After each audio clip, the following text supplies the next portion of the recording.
Oke, bismillahirrahmanirrahim. Assalamualaikum warahmatullahi wabarakatuh. Pada pertemuan kedua kali ini, saya akan membahas terkait dengan materi memahami komunikasi. Di sini manusia pasti melakukan komunikasi. Manusia adalah makhluk sosial. Manusia tidak bisa tidak melakukan komunikasi. Jadi mau nggak mau manusia pasti melakukan komunikasi. Mulai dari lahir sampai meninggal pun manusia melakukan komunikasi. Komunikasi manusia ini dapat dipahami sebagai interaksi antar pribadi melalui pertukaran simbol-simbol linguistik, baik itu verbal maupun non-verbal. Verbal misalkan dengan menggunakan kata-kata, menggunakan tulisan. Sedangkan non-verbal lebih pada gestur tubuh.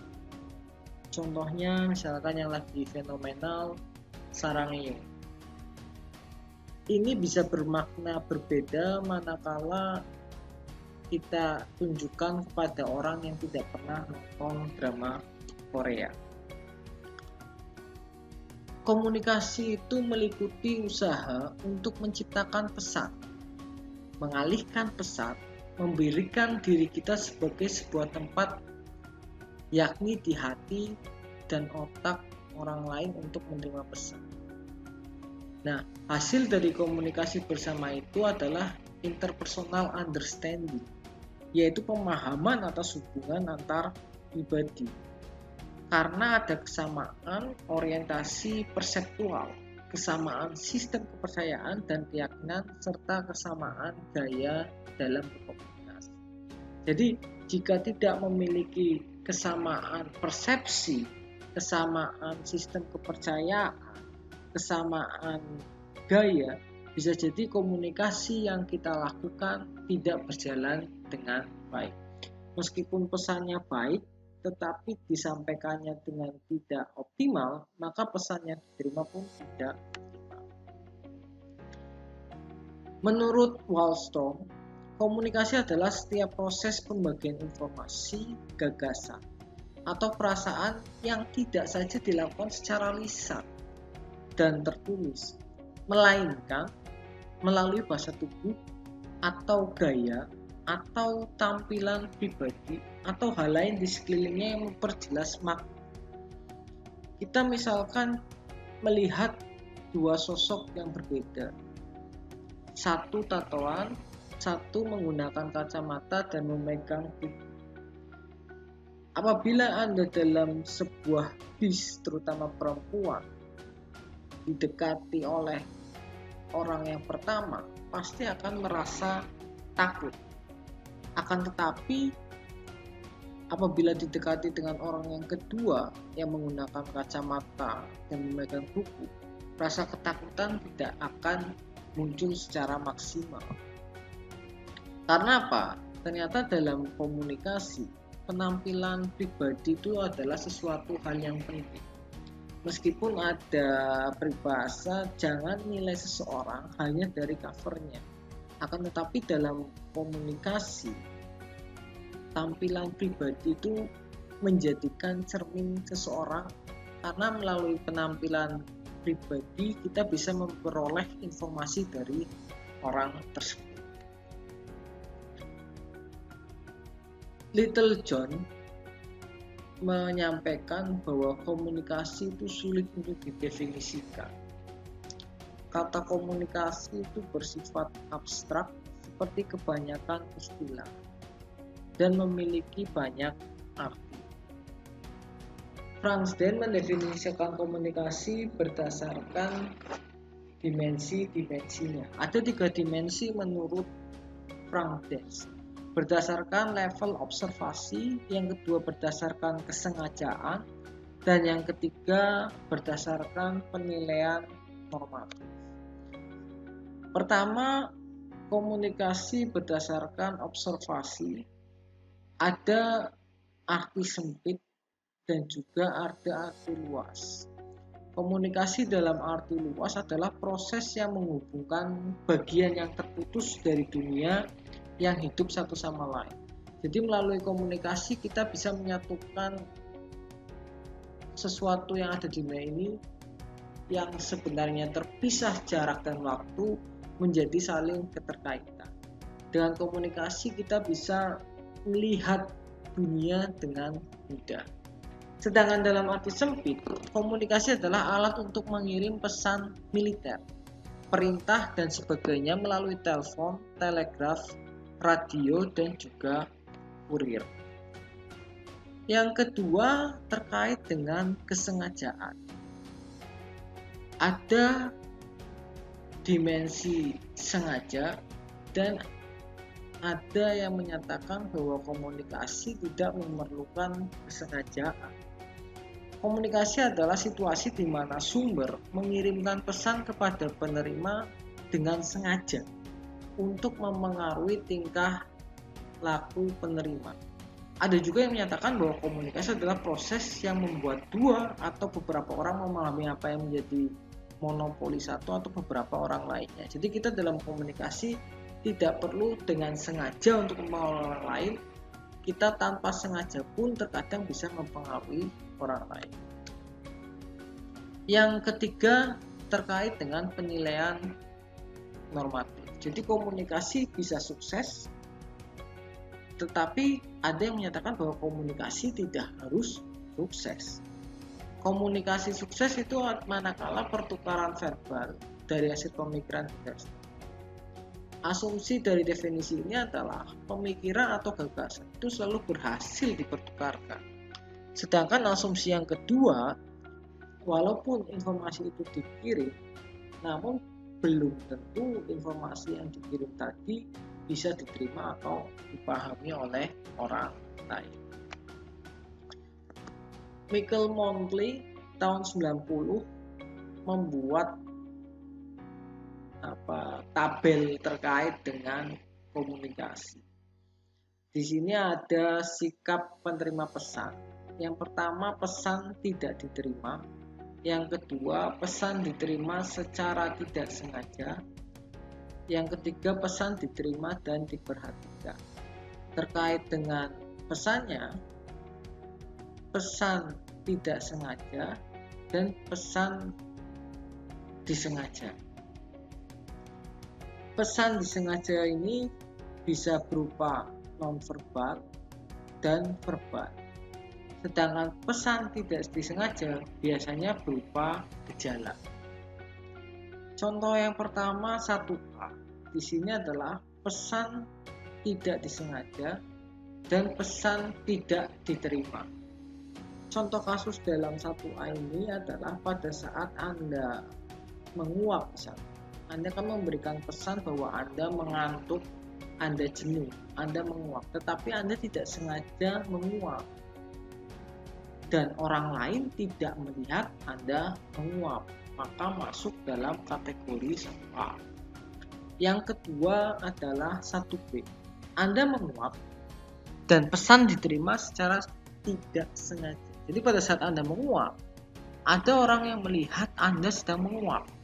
Tetapi orang tersebut cuek. Oh, dia ngantuk. Ya sudah, dia tidak melakukan respon apapun.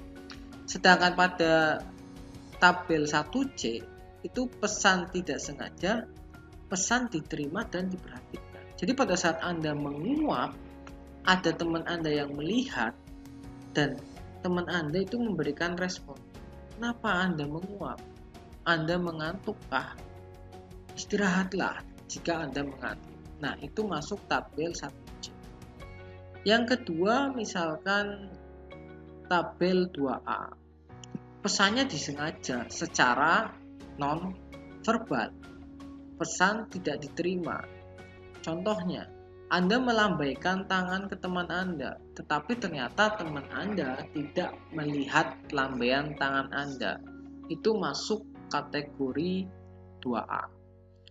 Sedangkan yang 2B itu pesan disampaikan secara sengaja melalui nonverbal, pesan diterima secara tidak sengaja. Anda melambaikan tangan ke teman Anda tahu, tetapi teman Anda tidak merespon karena mungkin teman Anda sedang ngobrol dengan gurunya. Jadi lambaian tangan Anda tidak direspon oleh teman Anda karena teman Anda sedang melakukan komunikasi dengan gurunya. Yang ketiga adalah 2C. Pesan disampaikan secara sengaja tetapi non-verbal dan pesan diterima diperhatikan. Anda melambaikan tangan ke teman Anda dan teman Anda juga melambaikan tangan ke Anda. Itu 2C. Contoh 3A adalah pesan disampaikan secara verbal. Verbal di sini itu bisa berupa tulisan maupun ucapan. 3A ini berarti pesan tidak diterima. Anda kirim WA ke teman Anda, tetapi ternyata centangnya masih 1. Jadi pesannya sudah disampaikan, tetapi tidak diterima oleh teman Anda. Yang 3B, saya sedang mengajar. Saya mengajar di kelas, tetapi teman-teman mahasiswa pada ngantuk. Jadi saya menyampaikan secara verbal, tapi ternyata teman-teman mahasiswa mengantuk. Pesannya tersampaikan, tetapi tidak diperhatikan. Dan yang ketiga, 3C, pesan disampaikan secara verbal, baik berupa kata-kata maupun tulisan, dan pesan diterima diperhatikan. Orang yang mendengar memberikan respon, misalkan bertanya terkait apa yang disampaikan oleh dosennya. Nah, itu masuk dalam kategori 3.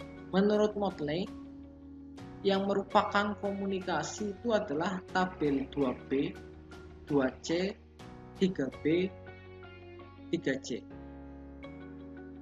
Dia berasumsi bahwa komunikasi hanya terjadi jika pesan itu secara sengaja diarahkan pada orang lain dan diterima oleh orang yang dimaksud.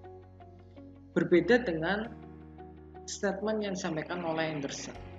Kalau menurut Anderson, komunikasi harus dimasukkan setiap sikap yang memberikan makna kepada penerima, terlepas apakah makna itu dapat diperhatikan atau tidak.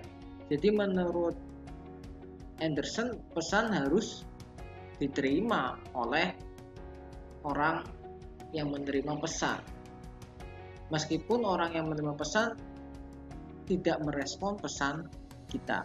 Jadi kategori yang ada di tabel A itu dianggap oleh Anderson bukan masuk dalam kriteria komunikasi karena pesannya tidak diterima oleh si penerima pesan. Berbeda menurut Clevenger, komunikasi harus dimasukkan hampir setiap tabel tadi kecuali 1A sebagai komunikasi.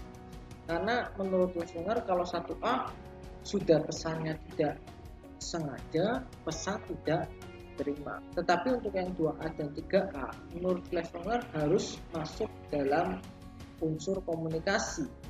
Karena memang pesan yang disampaikan dengan sengaja, meskipun tidak diterima oleh penerima pesan. Akan tetapi berbeda menurut Lassware. Menurut Lassware bahwa cara yang baik untuk menjelaskan komunikasi adalah dengan menjawab pertanyaan berikut. Who says what, in which channel, to whom, with what effect. Jadi menurut Lassware, komunikasi itu ada pengirimnya, ada pesan yang disampaikan, ada medianya, ada yang menerima pesan, dan ada feedback, ada umpan balik dari pesan tersebut. Jadi menurut Lassware harus ada 5 unsur tersebut: pengirim, terus pesannya, media yang digunakan, penerima pesan tersebut, dan ada umpan baliknya.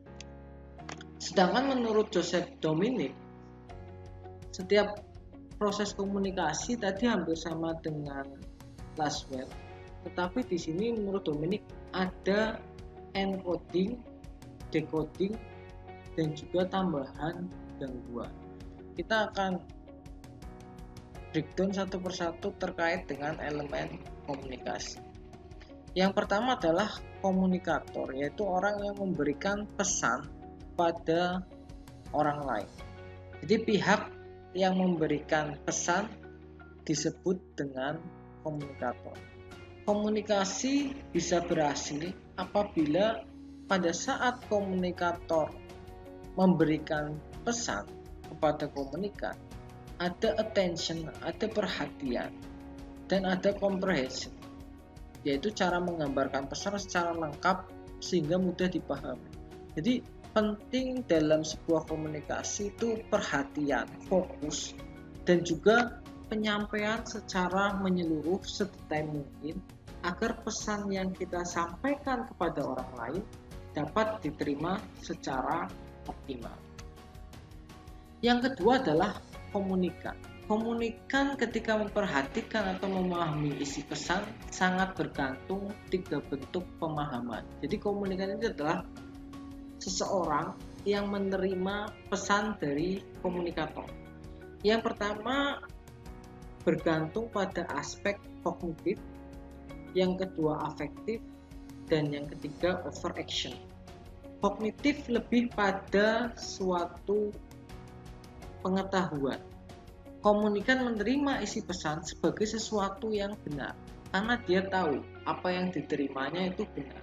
Jadi aspek kognitif ini penting. Seseorang harus tahu terlebih dahulu pesan yang diterima itu benar atau tidak.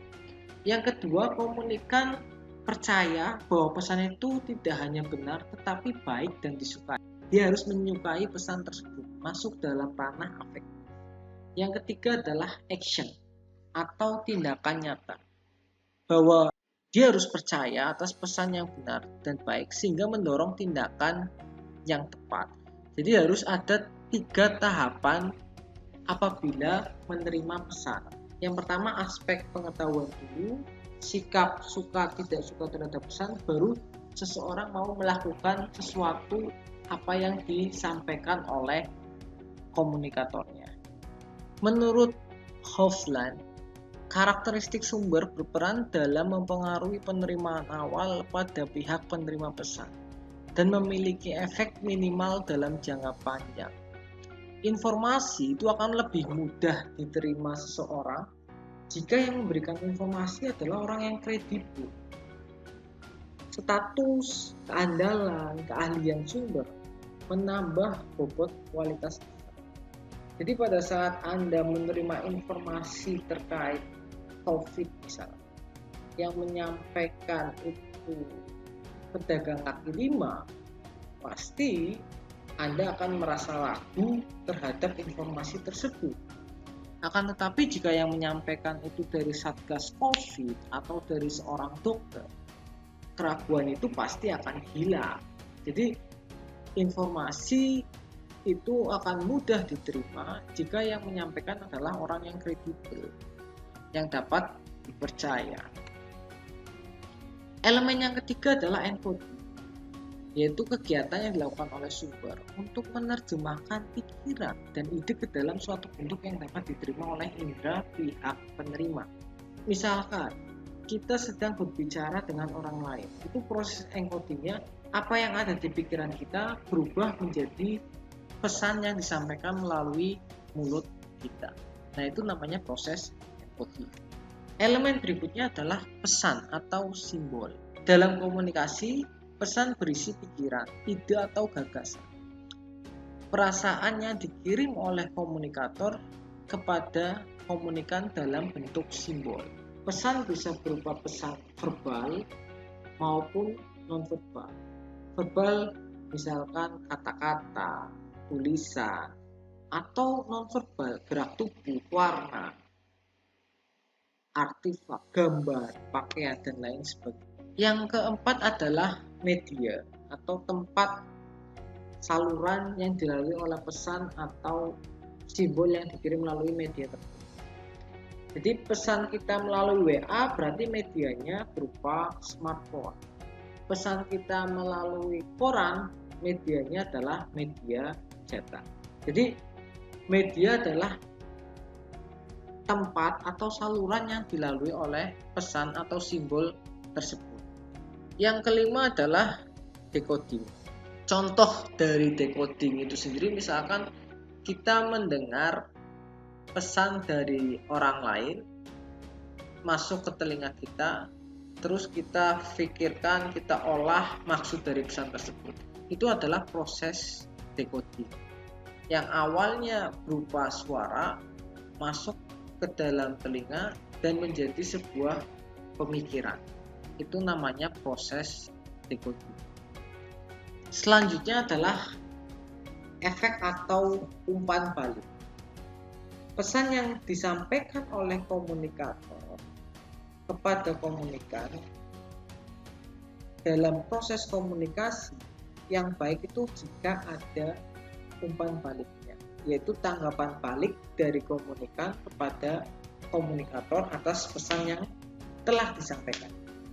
Tanpa ada umpan balik, komunikator dan komunikan tidak bisa memahami ide. Jadi tanpa adanya pertanyaan dari mahasiswa terkait materi yang saya sampaikan, bisa jadi materi yang saya sampaikan tidak dipahami secara optimal. Jadi teman-teman dianggap tidak memahami materi tersebut. Itulah kenapa dalam proses komunikasi sangat penting adanya umpan balik. Dan yang terakhir terkait dengan gangguan. Di sini gangguan ada 4. Yang pertama adalah gangguan semantik, gangguan fisik, gangguan psikologis, gangguan fisiologis. Gangguan semantik di sini berhubungan dengan bahasa, jargon, atau bahasa spesialisasi yang digunakan perorangan atau kelompok. Contoh, saya memiliki kelereng dalam jumlah banyak. Banyak di sini berarti menandakan lebih dari satu. Saya waktu ke sawah melihat banyak. Arti banyak yang kedua menandakan bukan lebih dari satu, tetapi hewan berkaki 2 menyerupai bebek, atau dalam bahasa Jawa kan sering dibilang banyak. Jadi banyak dalam bahasa Indonesia dengan bahasa Jawa bisa memiliki arti yang berbeda. Yang kedua, gangguan fisik. Gangguan yang berasal dari luar penerima pesan. Misalnya ada mobil lewat memberikan klakson. Jadi pada saat kita sedang melakukan komunikasi, kita sedang ngobrol, mau ngobrolin hal-hal penting, tiba-tiba ada klakson yang membuat pesan kita menjadi terganggu. Yang ketiga adalah gangguan psikologis, merujuk pada prasangka atau kecenderungan yang dimiliki oleh komunikator maupun komunikan terhadap pesan itu sendiri. Misalkan kita mendapatkan pesan dari orang yang tidak kita sukai, maka sebagus apapun pesan tersebut, sebenar apapun pesan tersebut, kita menerimanya sebagai sesuatu yang tidak baik. Kita menganggap bahwa pesan tersebut adalah pesan bohong. Karena secara psikologis kita sudah tidak suka dengan orang yang menyampaikan pesan tersebut. Ini masuk dalam kategori gangguan psikologis. Dan yang terakhir adalah gangguan fisiologis, yaitu gangguan yang bersifat biologis terhadap proses komunikasi. Misalnya kurang tajamnya pendengarannya, kebetulan matanya tidak bisa melihat dengan sempurna, yang menyebabkan proses komunikasi berlangsung tidak optimal karena ada gangguan-gangguan fisiologis. Jadi ini jenis-jenis gangguan mulai dari semantik, fisik, psikologis, dan fisiologis. Sekian dari saya, kurang lebihnya mohon maaf. Wassalamualaikum warahmatullahi wabarakatuh.